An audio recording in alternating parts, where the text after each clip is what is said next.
नमस्कार, मैं कुमार श्रीकांत आपका स्वागत कर रहा हूँ, स्लो ज़िंदगी और बाबा की खरी-खोटी में। दरअसल पश्चिमी बंगाल का एक जिला है मुर्शिदाबाद। आपको पता है कि अयोध्या में 92 में जब बाबरी को विध्वंस किया गया और आज शहादत का दिवस कुछ लोग बाबरी का मना रहे हैं और इस देश के जो राष्ट्र को लेकर अपनी एक अलग दृष्टिकोण रखते हैं, वो शौर्य दिवस मना रहे हैं और हमें लगता है कि हमें भी शौर्य दिवस मनाना चाहिए क्योंकि ये आपस में बहुत महत्वपूर्ण है। और आज के ही दिन आपको पता है कि मुर्शिदाबाद में बाबरी मस्जिद की आधारशिला रखी है और वो आधारशिला आपको पता है किस तरीके से टीएमसी के एक बागी विधायक ने रखा है। और कहा जा रहा है कि वो हाई कोर्ट गए और हाई कोर्ट के द्वारा उनको ये नींव रखने की इजाजत मिली और किस तरीके से बंगाल पुलिस भी उनके समर्थन में आ गई। कहा जा रहा है कि बीजेपी इसका बड़ा विरोध कर रही है और आपको पता है बीजेपी इसके विरोध में भी बात कर रही है, लेकिन टीएमसी हल्का हाथ रख रही है। टीएमसी के सांसद इसके विरोध में बात कर रहे हैं, लेकिन वो ये कह रहे हैं कि ये कैसे चलेगा, सर्वधर्म समभाव का देश है। और ये समझ नहीं आता है कि आखिर जहां पर आप बहुसंख्यक है वहां तो आप बाबरी बना सकते हैं और जहां अल्पसंख्यक है वहां क्या होगा। और क्या वाकई अब इस देश को दो भागों में बांटने की बात की जा रही है और इसके पीछे के परिप्रेक्ष्य क्या होंगे, जरा इसको समझने की कोशिश करते हैं और ये किस तरीके से खतरे की है इस देश के लिए।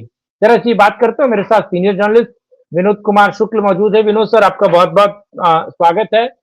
विनोद जी, आप इस पूरे किस तरीके से देख रहे हैं? जी। देखिए श्रीकांत जी, मुझे लगता है कि ये पूरा का पूरा जो मामला है ना, इसमें मोटे मोटे तौर पर 2 पक्ष हैं।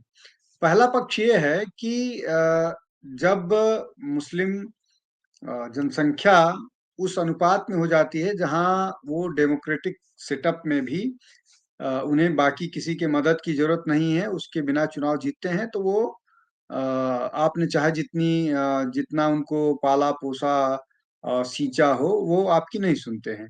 तो ममता बनर्जी की पिछले 15 साल की राजनीति घुमा-फिरा करके मुस्लिम अपीसमेंट की थी, बांग्लादेशी इन्फिल्ट्रेटर्स को सह देने की थी और अब वो इस स्थिति में है कि वो बिना ममता बनर्जी की मदद के चुनाव जीत सकते हैं या मजबूत स्थिति में हैं, तो अब ममता बनर्जी को वो आँख दाँत दिखाने लगे हैं।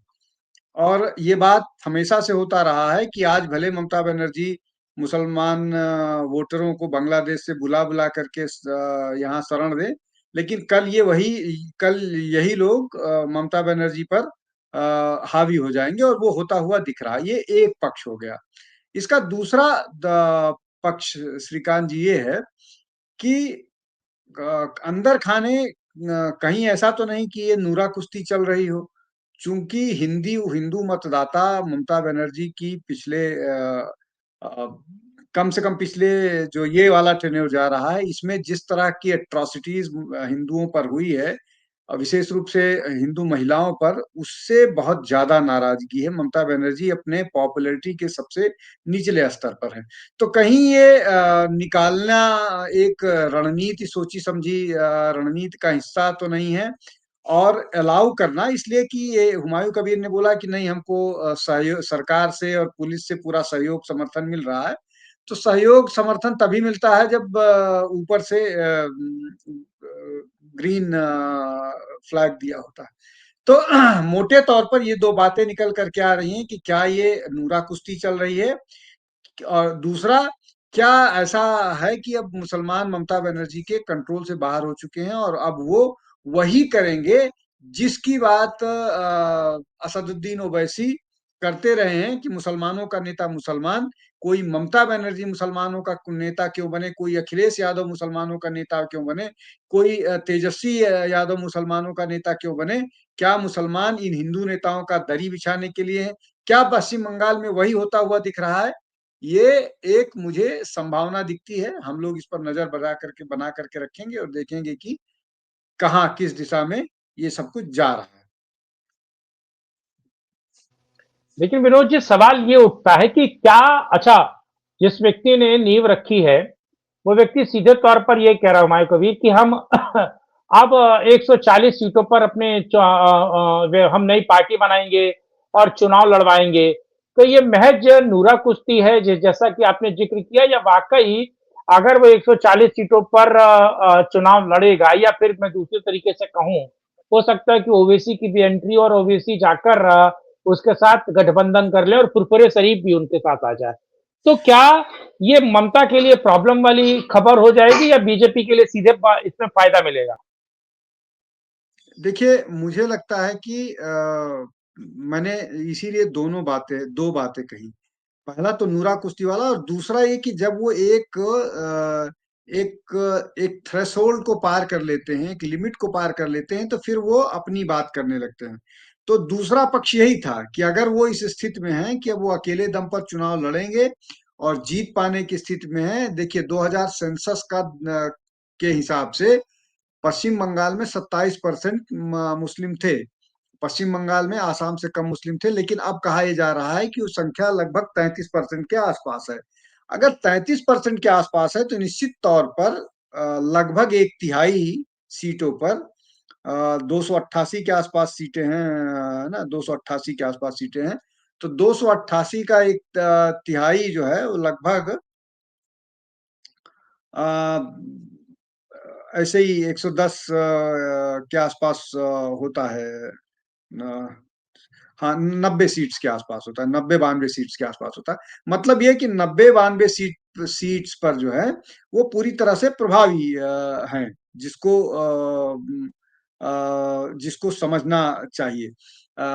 और इसीलिए वो इतने मजबूती के साथ कह रहे हैं, और अगर वो 140 सीटों पर सचमुच चुनाव लड़ेंगे, तो निश्चित तौर पर ममता बनर्जी को डैमेज करेंगे।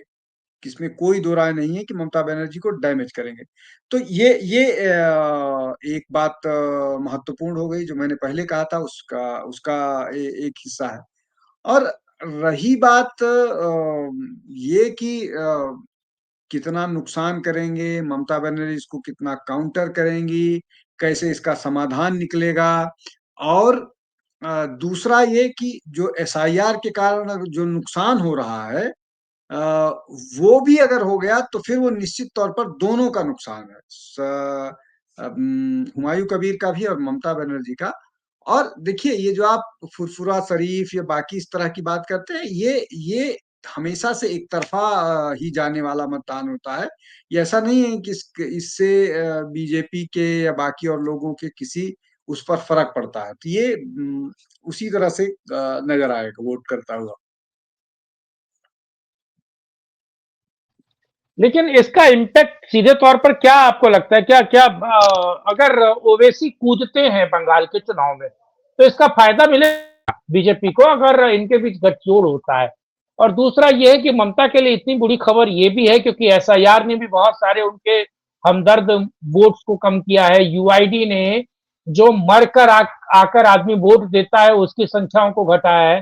तो कहीं ना कहीं ये ममता के लिए टेढ़ी खीर है। लेकिन जिस तरीके से ममता बाबरी के विरोध में भी नहीं बोल रही हैं, बड़ा सवाल ये है। और जिस तरीके से वो कह रही है कि ध्यान रखो, अगर मैं हूं तभी तक तुम हो, अगर बीजेपी आएगी तो तुमको बर्बाद कर देगी, तमाम ऐसे भाषण ममता के। तो क्या वो सेफ खेलने की कोशिश कर रही हैं, या उनको पता है? और आप इसे किस तरीके से देखते हैं कि हुमायूं कबीर दरअसल ममता का ही खड़ा किया हुआ एक नुमाइंदा है? वो क्योंकि मैंने आप मैंने देखिए, तो बंगाल पुलिस तो समर्थन में है ना। मैंने तो आपको आपके पहले ही प्रश्न में बताया था कि इसमें दोनों तरह की संभावनाएं हैं। ये नूरा कुश्ती भी हो सकता है, और इस सबको मालूम है कि ममता बनर्जी, अगर वहां से ममता बनर्जी लगातार मुसलमानों को ही खुश करने की पिछले 5 साल में उन्होंने कोशिश की है। उसमें कोई ऐसा उनका कदम नहीं था, चाहे वो शेख शाहजहां का बचाव कर रही हो, चाहे वो कंगारू कोर्ट लगाने वाले क्या उसका नाम मुझे ध्यान नहीं आ रहा है, उसकी अरे नाम छोड़िए, हाँ कोई बात नहीं। हाँ, उसकी वकालत करती रही हूँ, या बाकी और लोगों की ये पोस्ट पोल किलिंग्स होती रही हैं, उन सब का बचाव करती रही हूँ। तो ये ममता बनर्जी करती रही हूँ, इसको लेकर के हिंदुओं में खासी नाराजगी है। और मुर्शिदाबाद में ही जिस तरह से वक्फ बिल को लेकर के, वक्फ बिल के विरोध के दौरान 5 लोग मारे गए थे, और उसमें भी ममता बनर्जी ने को इतना भी गवारा नहीं हुआ कि वो विक्टिम की फैमिली से जा करके मिलाए, उल्टा वो जो जितने मुस्लिम क्लरिक्स थे, उनके साथ बैठ के वो कर रही थी और उनको बताने की कोशिश कर रही थी कि आप पर कोई हाथ नहीं लगा सकता और आप हम हैं। और उनका बयान आ ही चुका हुआ है कि मुसलमान उनके लिए दुधारू गाय हैं और उनकी लात वो सहने के लिए तैयार हैं। तो इससे ज्यादा स्पष्ट कोई और नहीं नेता हो सकता है। तो वो अपनी बातों में एकदम क्लियर है। लेकिन मुझे लग रहा है कि उनको ये बात मालूम हो गया है एसआईआर के कारण कि दो चीजें बड़ी हुई हैं। एक तो ये कि उनका बड़ा जो मृत वोटर था, जो जो मरे हुए लोग हैं और वोट करके आते थे, उसमें श्रीकांत जी महत्वपूर्ण बात ये है कि ये जो डेड वोटर्स और शिफ्टेड लोग थे जो दूसरी जगहों में रहते थे, ये इनके वोट कौन डालता था? जरूरी नहीं है कि जो बांग्लादेशी है वो अपना ही वोट डाले। वो इन लोगों के वो वोटर ले करके और जा करके वोट डाल के आता था। और चूंकि इतना खौफ होता है टीएमसी के नेताओं का वहां आसपास कि कोई रोक नहीं पाता है और गलत या फोर्ज वोटिंग होती थी। मतलब ये जरूरी नहीं है कि हाँ किसी व्यक्ति के नाम का ही वोट हो, किसी का भी वोट जाकर के फोर्ज डाल के आते थे।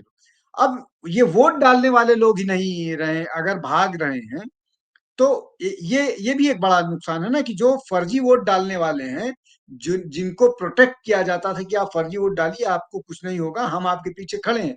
अब फर्जी वोट डालने वाले ही नहीं है, जब ह्यूमन वो नहीं ही नहीं रहेगा, मतलब जिसको मानव संसाधन बोलते हैं वही नहीं रहेगा, वही भाग जाएगा, एसआईआर के डर से भाग रहा है। और एसआईआर के डर में वो कानून की बड़ी भूमिका है, जिसमें यह है कि अगर आप इलीगल तरीके से पाए जाएंगे तो आपको 7 साल की सजा या 10 लाख रुपए का जुर्माना हो सकता है। वो एक बड़ा चैलेंज है जिसके कारण लोग भाग रहे हैं कि अगर पकड़े जाएंगे तो सीधे जेल में जाएंगे। और जेल में भी ये नहीं कि तुरंत आपकी जमानत हो जाएगी।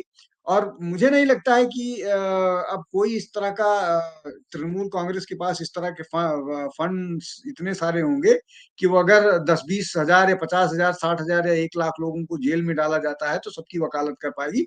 तो ये चीजें फैली हैं और इसीलिए लोग भागे हैं। तो कुल मिलाकर के ममता के लिए बड़ी खराब डिफिकल्ट सी सिचुएशन है। अब वो कितना कामयाब हो पाती हैं ये तो आने वाला समय बताएगा, लेकिन मुश्किल का समय है। हिंदुओं को भी मना करके रखना और मुसलमानों को भी मना करके रखना, और इसीलिए ये सारी चीजें नजर आ रही हैं और इसीलिए ये बाबरी ढांचे के नाम लेकिन पर। लेकिन नहीं नहीं, इसमें बीजेपी का क्या बेनिफिट है? बीजेपी की राजनीति किस तरीके से देख रहे हैं आप बंगाल में, और उसकी इस मुद्दे को लेकर रणनीति क्या होगी? देखिए श्रीकांत जी, अभी 2-3 दिन पहले प्रधानमंत्री ने जो बीजेपी के सांसद हैं पश्चिम बंगाल में, उन सांसदों से अलग से बैठक की चुनाव को लेकर के, और उनको बोला कि सारे आप लोग तैयार हो जाइए और चुनाव में कोई कोताही नहीं बरतनी है। अगर चुनाव इस बार का चुनाव अगर हारते हैं तो और ये प्रधानमंत्री ऐसा क्यों कह रहे हैं? इसलिए कि भारतीय जनता पार्टी को या बाकी उन नेताओं को खबर है, केंद्रीय नेतृत्व को कम से कम इसकी जानकारी है कि पिछले चुनाव में क्या गड़बड़ियां हुई थी और किस तरह की गड़बड़ियां हुई थी, और गड़बड़ियां जो है वो भारतीय जनता पार्टी के नेताओं के स्तर पर भी हुई थी और उसका सारा फीडबैक है। तो सबसे पहले जरूरत यह है कि जो पार्टी के स्तर पर गलतियां हुई थी उसको दुरुस्त किया जाए।